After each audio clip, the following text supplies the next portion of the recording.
Hello guys, welcome on your YouTube channel from JK. Study hard, get success. We provide the high quality and constitution. Complete gist or the crux of the NCERT, the concern folder, Indian Polity and Constitution.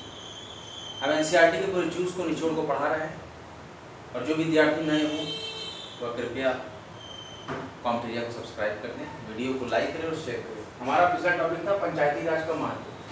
जिला पंचायत के अंतर्गत हम पढ़ रहे हैं स्थानीय सुशासन। हमारे चैप्टर का नाम है स्थानीय सुशासन। तो स्थानीय सुशासन की लास्ट हेडिंग को हम पढ़ने जा रहे हैं। हमने इसके पहले कल पढ़ा था पंचायती राज का महत्व, अब हम पढ़ेंगे पंचायती राज के दोष। देखिए पंचायती राज में क्या क्या दोष थे। पंचायती राज में जहां भारत के गांवों,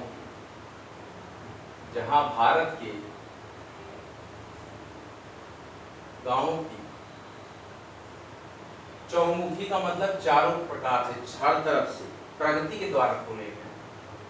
चौमुखी प्रगति के द्वार खोले हैं।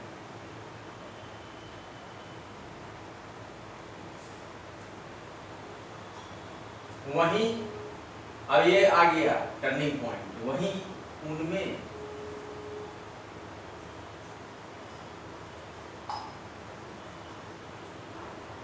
गुणों के साथ साथ, अब देखिए जहां अच्छाई होती है वहां बुराई होती है, जहां प्रशंसा होती है वहां निंदा भी होती है, और जहां अच्छा होता है विकास होता है वहां पतन भी होता है।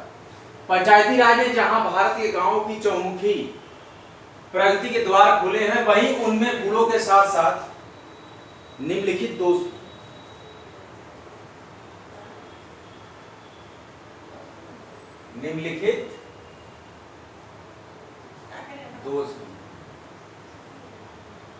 देखिए क्या कहा जा रहा है।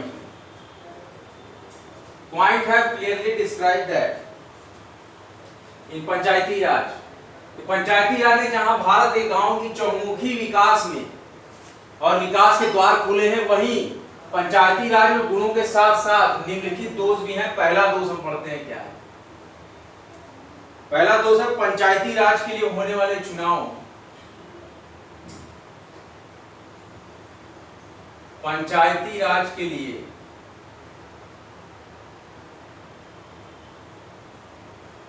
होने वाले चुनाव भ्रष्टाचार, जातिवाद,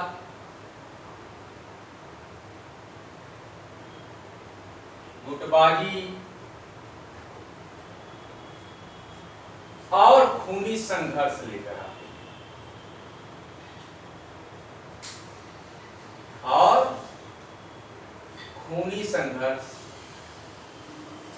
आते हैं।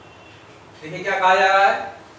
पंचायती राज के दोष, हमारा जो बेसिक चैप्टर है उसका नाम है स्थानीय सुशासन, लोकल सेल्फ गवर्नमेंट। उसके अंतर्गत हम पढ़ रहे हैं पंचायती राज, जिला पंचायत।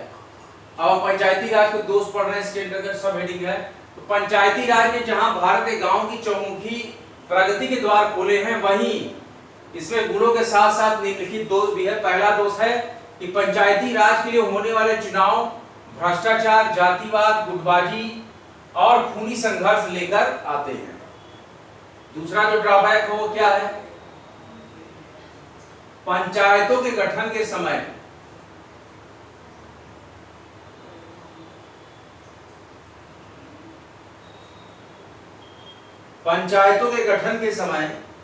पंचों की खरीद बिक्री, पंचों की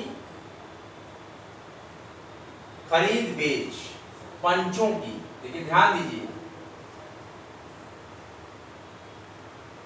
5 पंच परमेश्वर जो कि न्याय देते हैं, न्याय की पीठ है। तो पंचायतों के गठन के समय पंचों की खरीद बेच व्यक्तिगत द्वेष को जन्म देती है। व्यक्तिगत द्वेष को जन्म देती है। ठीक है, तो ये नहीं होना चाहिए। तीसरा, ये सारे ड्रॉबैक ऑफ पंचायती राज। तीसरा क्या होता है, जातिवाद के आधार पर चुने गए, जातिवाद के आधार पर चुने गए प्रतिनिधि, जातिवाद के आधार पर चुने गए प्रतिनिधि गांव की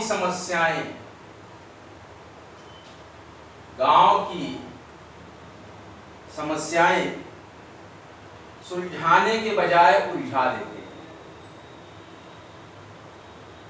सुलझाने के बजाय उलझा देते हैं। ठीक है। पंचायती राज के दोस्त क्या क्या है? पंचायती राज ने जहां भारत के गांवों की चौमुखी प्रगति के द्वार खोले हैं, वहीं इनमें गुणों के साथ साथ इस प्रकार के दोष भी हैं जो कि हम यहाँ पर डिस्कस कर रहे हैं। कि पहला दोष हम देखते हैं कि पंचायती राज के लिए होने वाले चुनाव भ्रष्टाचार, जातिवाद, गुटबाजी और खूनी संघर्ष लेकर भी आते हैं। और पंचायतों के गठन के समय पंचों की खरीद बेच व्यक्तिगत द्वेष को जन्म देती है और जातिवाद के आधार पर चुने गए प्रतिनिधि गांव की समस्याएं सुलझाने के बजाय और उसको उलझा देते हैं।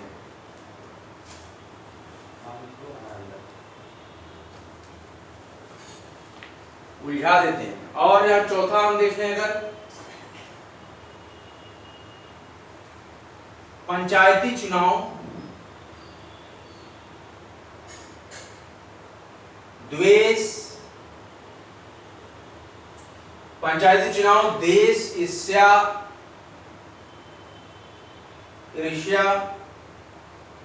और संघर्ष को जन्म देती है और संघर्ष को जन्म देते हैं। कैसे? जैसे आपने वोट दे दिया बीजेपी को, कांग्रेस को, सपा को, बसपा को, और वो गांव का कारा मुखिया प्रतिनिधि जो बनता है, जो गुटबाजी करते हैं कि नहीं तुम भाजपा को वोट दो, तुम कांग्रेस को वोट दो, तो इसमें आपसी क्या होते हैं कि पंचायती चुनाव द्वेष, ईर्ष्या और संघर्ष को जन्म देते हैं। फला व्यक्ति को वोट दो, फला प्रत्याशी को वोट दो, तो इसमें खूनी संघर्ष तक हो जाते हैं। देखिए, हमारा जो बेसिक चैप्टर है उसका नाम है लोकल सेल्फ गवर्नमेंट, जिसके अंतर्गत हम यहाँ पे डील कर रहे हैं जिला पंचायत, और उसके अंतर्गत हम सब हेडिंग, जो मेन हेडिंग अभी डील कर रहे हैं वो पंचायती राज के दोष, ड्रॉबैक और पंचायती राज। पंचायती राज ने जहाँ भारत के गाँव की चौमुखी प्रगति के द्वार खोले हैं, वही उनमें गुणों के साथ साथ निम्नलिखित दोष भी हैं, जो कि हम बता रहे हैं कि पंचायती राज के लिए होने वाले चुनाव भ्रष्टाचार, जातिवाद, गुटबाजी और खूनी संघर्ष को भी लेकर आते हैं। क्या क्या लेकर आते हैं? भ्रष्टाचार, जातिवाद, गुटबाजी, खूनी संघर्ष को भी लेकर आते हैं। पंचायतों के गठन के समय पंचों की खरीद बेच व्यक्तिगत द्वेष को जन्म देती है। पंचों को भी खरीदा जाता है, जैसे कि आपके विधानसभा चुनाव में विधायक खरीदे जाते हैं, लोकसभा चुनाव में सांसद खरीदे जाते हैं, राज्यसभा चुनाव में सांसद खरीदे जाते हैं, खरीद फरोख्त होती है।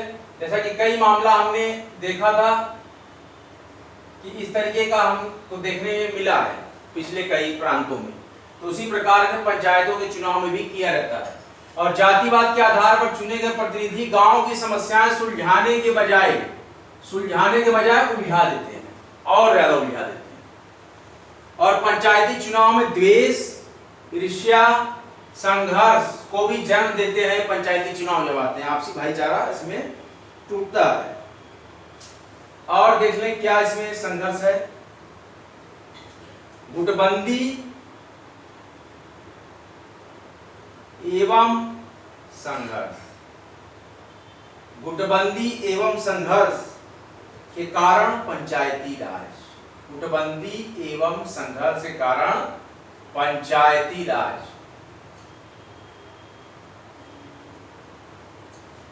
ने ग्रामीण सामाजिक वातावरण, ग्रामीण सामाजिक वातावरण, गांव का सामाजिक वातावरण को असंतुलित कर दिया है, को असंतुलित कर दिया है।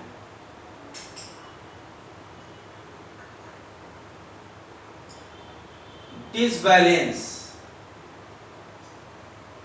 गुटबंदी और संघर्ष के कारण पंचायती राज ने ग्रामीण सामाजिक वातावरण को, किसको? ग्रामीण सामाजिक वातावरण को असंतुलित सा कर दिया है। और एक आखिरी ड्रॉबैक हम आपको बता देते हैं, ये लास्ट है पंचायती राज के दोष। पंचायती चुनाव के समय पंचायती चुनाव के समय, देखिए चुनाव में क्या करते हैं, शराब बांटते हैं। शराब का वितरण, पंचायती चुनाव के समय शराब का वितरण लोगों को, शराब का वितरण लोगों को कैसा बना देता है, लोगों को नशाखोरी की ओर। जब आप चुनाव में शराब बांटते हैं तो जो नहीं पीता है उसको भी हराम की मिल रही है तो पी लेगा, तो लोगों को नशाखोरी की ओर बढ़ाने, आम जनता को नशाखोरी की ओर बढ़ाने में सफल हुआ है।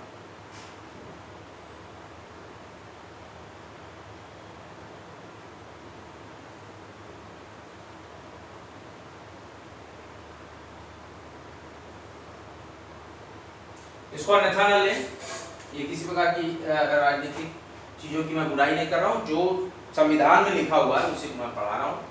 हो सकता है चीजें कहीं कहीं ना हो, कहीं कहीं अच्छे वातावरण में इलेक्शन होते हैं, लेकिन प्रायः तो हमारा जो बेसिक चैप्टर है वो है लोकल सेल्फ गवर्नमेंट, जिसमें हम जिला पंचायत के अंतर्गत पंचायती राज के ड्रॉबैक के बारे में पढ़ रहे हैं। पंचायती राज ने भारत गांव की चौमुखी प्रगति के द्वार खोले हैं और वहीं उनमें इनके गुणों के साथ साथ निम्नलिखित दोष भी हैं।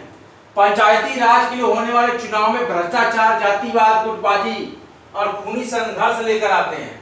पंचायतों के गठन के समय पंचों की खरीद बेच व्यक्तिगत द्वेष को जन्म देती है। पंचों की खरीद बेच, पंच भी बेचे जाते हैं, खरीदे जाते हैं, उनके वोटों को खरीदा जाता है, उनके न्याय को खरीदा जाता है। जातिवाद के आधार पर चुने हुए प्रतिनिधि गांव की समस्याएं सुलझाने के बजाय और ज्यादा इसको उलझा देते हैं। पंचायती चुनाव द्वेष, ईर्ष्या, संघर्ष को भी जन्म देते हैं। गुटबंदी और संघर्ष के कारण, गुटबंदी मतलब एक गुट में बढ़ जाना, बन जाना कि हम फला गुट हैं, और संघर्ष के कारण पंचायती राज ने ग्रामीण सामाजिक वातावरण को असंतुलित कर दिया। कैसा वातावरण, ग्रामीण परिवेश का होता है पंचायती राज, तो ग्रामीण सामाजिक वातावरण को असंतुलित सा कर दिया है, उनका संतुलन बिगड़ गया है। ग्रामीण जो आपकी कल्चर है उसको असंतुलित कर देता है जो वातावरण आता है पंचायती राज का, चुनाव का। और पंचायती चुनाव के समय शराब का वितरण लोगों को नशाखोरी की ओर बढ़ाने में सफल हुआ है।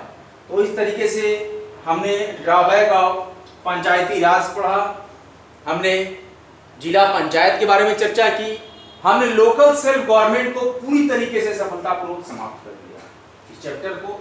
अब हम अगला चैप्टर यहाँ पर स्टार्ट करने जा रहे हैं, आवर न्यू चैप्टर,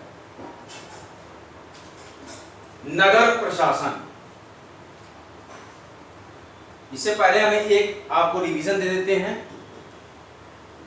आप लोग अपनी रिवीजन बुक निकालिए, एक बार हम इसको रिवीजन करा के क्लोज करते हैं।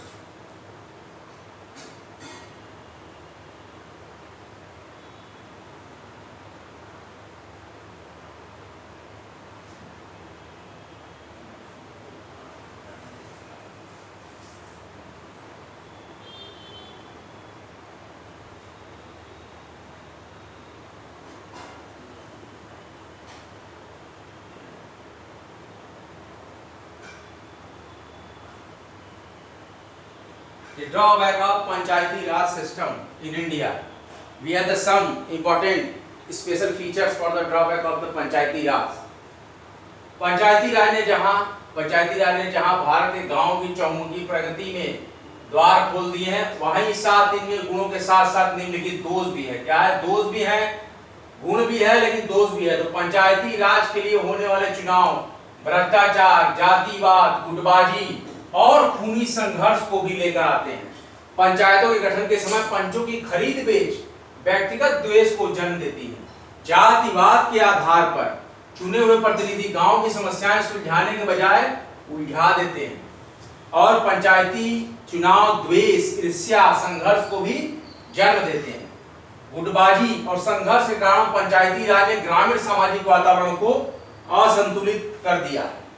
पंचायती चुनाव के समय शराब का वितरण लोगों को नशाखोरी की ओर, शराब का वितरण लोगों को नशाखोरी की ओर, देखिए यहाँ पर यह हाईलाइटेड है कि पंचायती चुनाव के समय शराब का वितरण लोगों को नशाखोरी की ओर बढ़ाने में क्या हुआ है? सफल हुआ है। क्यों? क्योंकि आज का युवा प्रगति पथ पर चलने से ज्यादा विश्वास करता है नशा करने में, क्योंकि वो कामचोर है, काम नहीं करना चाहता है, फ्री की जहां मिल जाए। तो ऐसा नहीं करना है। युवाओं को हमेशा एक सरल और सकारात्मक प्रस्तुति देना चाहिए। अब हमारा ये नया चैप्टर स्टार्ट होने वाला है, नगर प्रशासन। अभी तक हम ग्रामीण व्यवस्था को, लोकल सेल्फ गवर्नमेंट को डील कर रहे थे। अब हमारा अगला जो नया चैप्टर, फ्रेश चैप्टर आ रहा है, नगर प्रशासन। इसकी शुरुआत हम करने जा रहे हैं। काफी दिनों से ये चैप्टर बड़ा लंबा, एक अतिरिक्त ड्यूरेशन ले लिया है। अब हम स्टार्ट करते हैं आज का नया चैप्टर, चैप्टर नंबर 15, नगर प्रशासन। Chapter 15, chapter number 15, total gist or the crux or the juice of the NCERT of the high quality and constitution, नगर प्रशासन। ये हमारी बोल्ड हेडिंग चलेगी जब तक ये चैप्टर पूर्णतः समाप्त न हो। नगर प्रशासन क्या है हमारा बोल्ड हेडिंग? नगर प्रशासन। नगर का प्रशासन क्या है?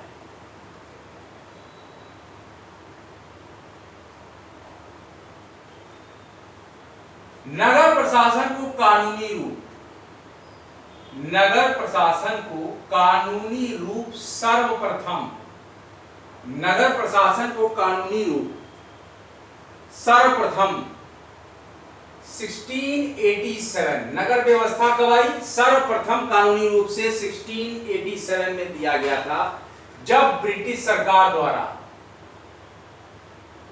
जब ब्रिटिश सरकार द्वारा,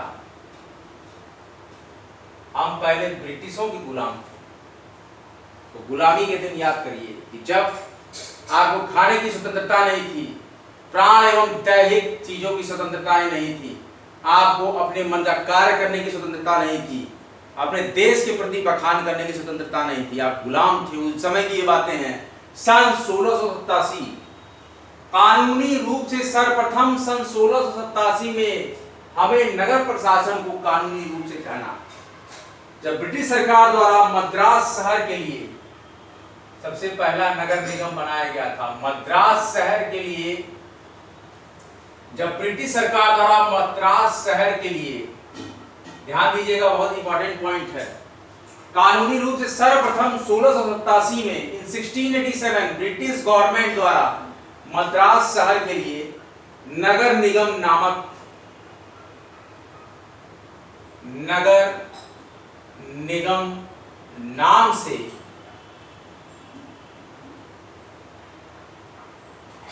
स्थानीय संस्था की स्थापना की थी। स्थानीय संस्था, लोकल इंस्टीट्यूशन, ब्रिटिश गवर्नमेंट ने स्थापना की थी। वॉस चल रहा है, वॉस मतलब थी। कानूनी रूप से सबसे पहले 1687 में ब्रिटिश सरकार द्वारा मद्रास शहर के लिए नगर निगम नामक एक स्थानीय संस्था की स्थापना की थी। क्या नाम था? नगर निगम। किस शहर के? और क्या थी? एक तरह की लोकल इंस्टीट्यूशन थी।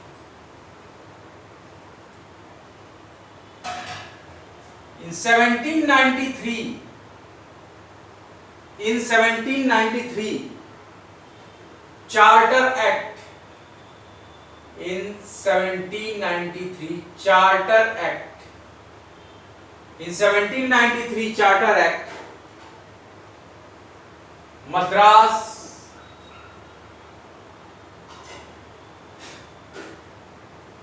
कैलकाटा, मद्रास कैलकाटा एंड बॉम्बे,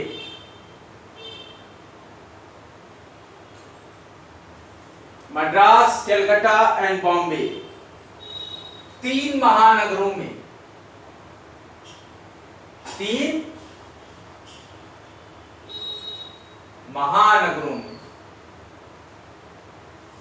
नगर निगमों की स्थापना की गई।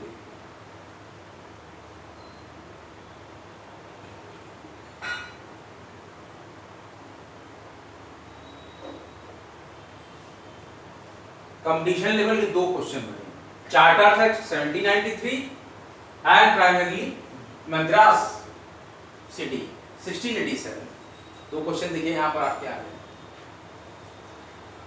इन year 1687, in year 1793 charter act Madras, Calcutta and Bombay को 3 महानगरों में नगर निगम की स्थापना की गई और स्थानीय शासन को वैधानिक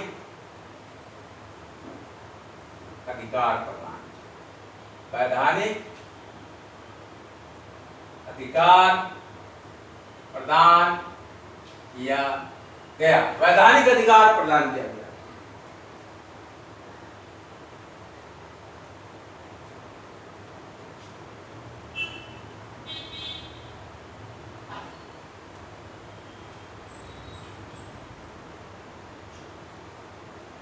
भारत सरकार अधिनियम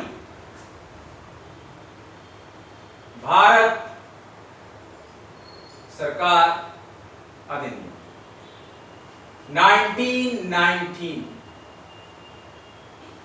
में नगरीय प्रशासन, भारत सरकार अधिनियम 1919 में नगरीय प्रशासन का स्पष्ट प्रावधान प्रोविजन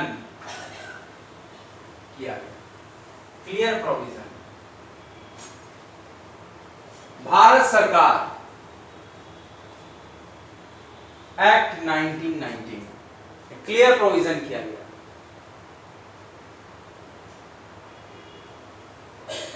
1919 के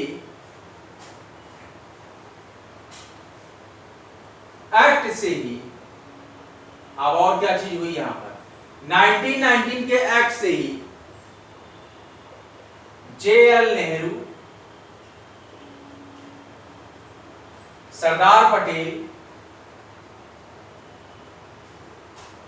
1919 के एक्ट से ही JL नेहरू, सरदार पटेल, पुरुषोत्तम दास टंडन,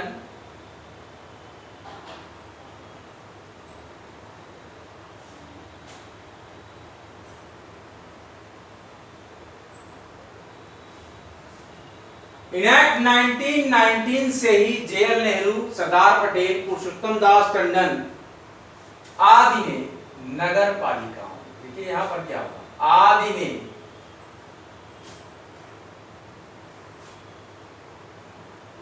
नगर पालिकाओं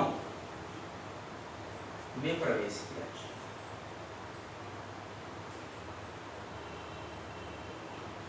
और भी लोग थे। 1919 के एक्ट से ही JL नेहरू, सरदार पटेल, पुरुषोत्तम दास टंडन आदि ने, और भी लोग थे, नगर पालिकाओं में प्रवेश किया। पंडित जवाहरलाल नेहरू, पंडित जवाहरलाल नेहरू 1924 और 1925 में, पंडित जवाहरलाल नेहरू 1924 और 1925 में इलाहाबाद नगर पालिका, पहले इलाहाबाद नाम था, अब प्रयागराज नाम हो गया, इलाहाबाद नगर पालिका के अध्यक्ष चुने गए थे। बहुत कम लोग ये बात जानते हैं। एक क्वेश्चन यहां से यूपीएससी का बन गया। क्या बना क्वेश्चन?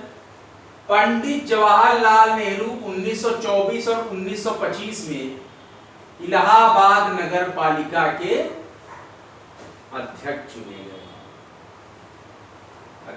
गए थे। और 1919 के एक्ट से ही, अधिनियम से ही जवाहरलाल नेहरू ने, सरदार पटेल ने, पुरुषोत्तम दास टंडन इत्यादि ने नगर पालिका में प्रवेश किया था। कितना अच्छा यहाँ पर कॉन्सेप्ट देखिए, प्राय किताबों में नहीं मिलेगा। That is the power of the gist or the crux of the NCERT, which is very useful in the examination of UPSC, PSC, SSC, and all type of central government or state government examination, which will frame the questions on behalf of the NCERT books.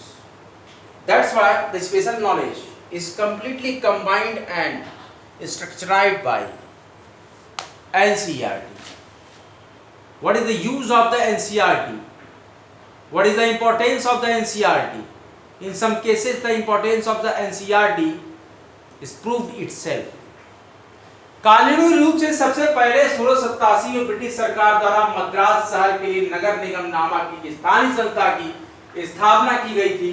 In year 1793 charters act में मद्रास, कलकत्ता और बॉम्बे 3 महानगरों में नगर निगमों की स्थापना की गई। स्थानीय शासन को वैधानिक अधिकार प्रदान किया गया। स्थानीय शासन, लोकल गवर्नमेंट और स्थानीय शासन को, स्थानीय शासन, लोकल गवर्नमेंट, इसके बारे में हमने पढ़ा दिया आपको।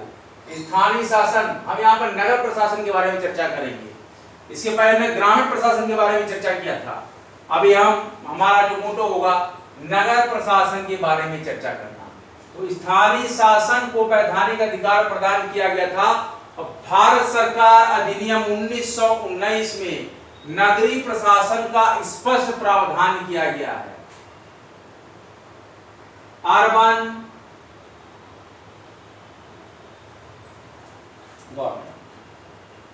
का स्पष्ट प्रावधान किया गया। 1919 के अधिनियम से ही जवाहरलाल नेहरू, सरदार पटेल, पुरुषोत्तम दास टंडन इत्यादि ने नगर पालिकाओं में प्रवेश किया। और मजेदार बात यह है कि पंडित जवाहरलाल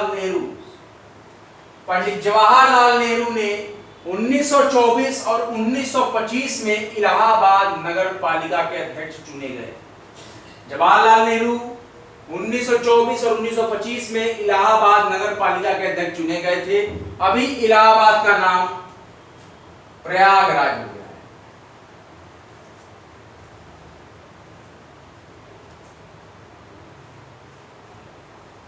आज का लेक्चर यहीं पर समाप्त करते हैं। इसको आप थोड़ा आत्मसात करिएगा। Study hard, get success. Study harder and harder and achieve your study success.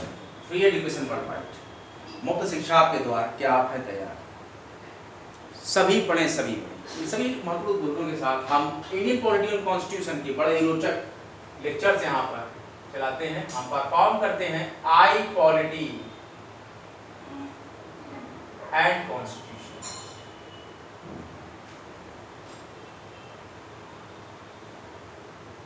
Perform करते हैं I polity and constitution, where the I signifies the Indian।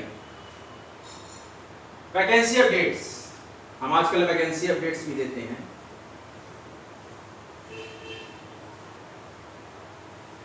हमने एक नया पैटर्न चालू किया है, हम रेगुलर वैकेंसीज के अपडेट्स भी देते हैं। BHU CUET UG की BHU में एडमिशन चालू हो गए हैं। अब सेकेंड मेरिट लिस्ट जारी की जाएगी। सेकेंड मेरिट लिस्ट भी जल्द जारी कर दी जाएगी। BHU के admission, combined university entrance test, undergraduate entrance of we have discuss for the Banaras Hindu university. यहाँ सेकेंड मेरिट लिस्ट भी ग्रेजुएशन के काउंसलिंग के लिए जारी की जाएगी बहुत जल्दी। फर्स्ट लिस्ट के प्रथम जो टॉपर हैं उनके एडमिशन चल रहे हैं। इसके बाद Harishchandra post graduate college Maidagin Varanasi, Harishchandra post graduate college Maidagin Varanasi के एंट्रेंस समाप्त हो गए हैं। एंट्रेंस समाप्त हो गए हैं। और एक और अच्छी अपडेट है, महात्मा गांधी काशी विद्यापीठ यूनिवर्सिटी वाराणसी, महात्मा गांधी काशी विद्यापीठ यूनिवर्सिटी वाराणसी के रिजल्ट, एंट्रेंस एग्जामिनेशन के रिजल्ट बहुत जल्द आएंगे।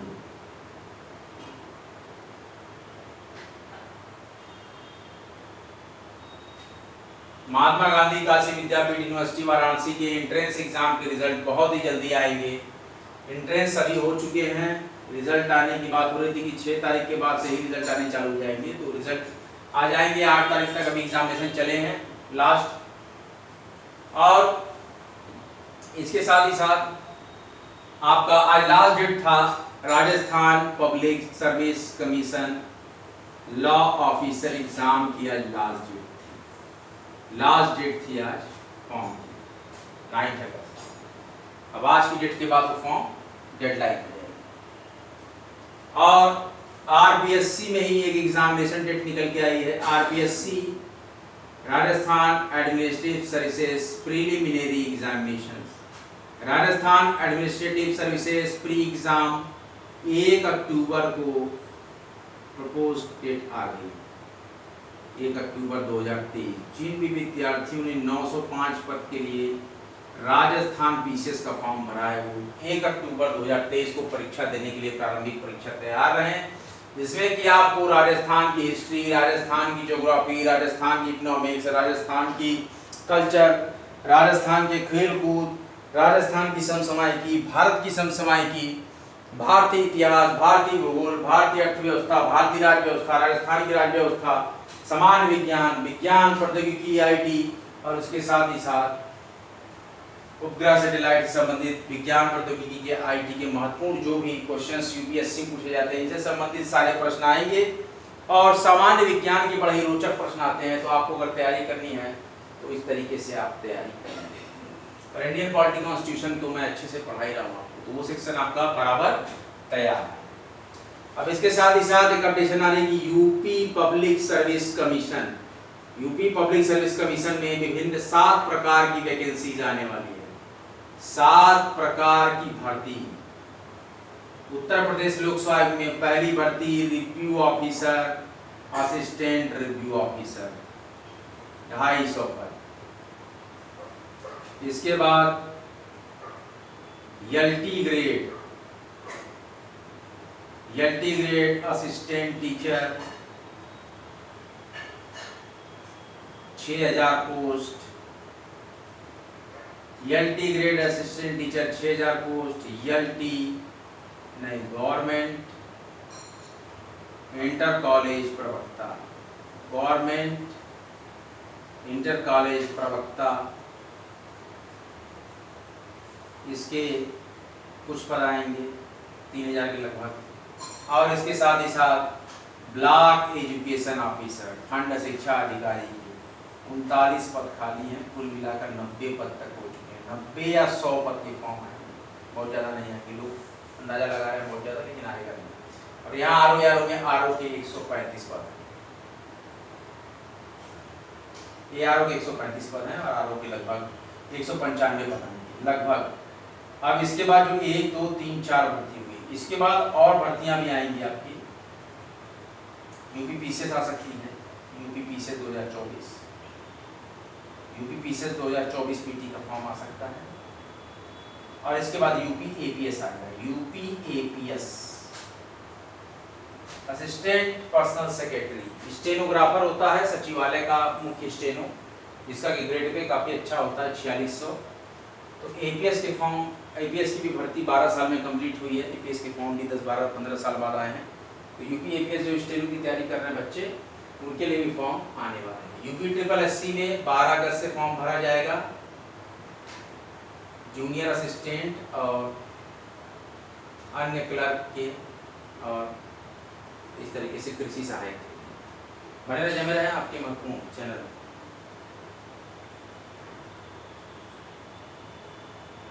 और हरिश्चंद्र एलपी के भी फॉर्म 8 तारीख को एंट्रेंस कंप्लीट हो गए। कथन काम के क्वेश्चन ज़्यादा आए थे, केस डिस्प्यूट्स को ज़्यादा डील किया गया, बहुत ही अच्छे लेवल के करंट अफेयर्स, कथन कारणात्मक पढ़े, काफ़ी अच्छा पेपर बनाया गया हरिश्चंद्र एलपी एंट्रेंस का। बने रहे जमे रहे आपके अपने महत्वपूर्ण चैनल फॉर्म टेक पर। अगला लेक्चर लेकर आपके समक्ष बहुत ही जल्द। जय हिंद, जय भारत। वीडियो को लाइक करें, शेयर करें, कॉम टेक या यूट्यूब चैनल को सब्सक्राइब करें, स्टडी सिलेक्शन करें। जय हिंद।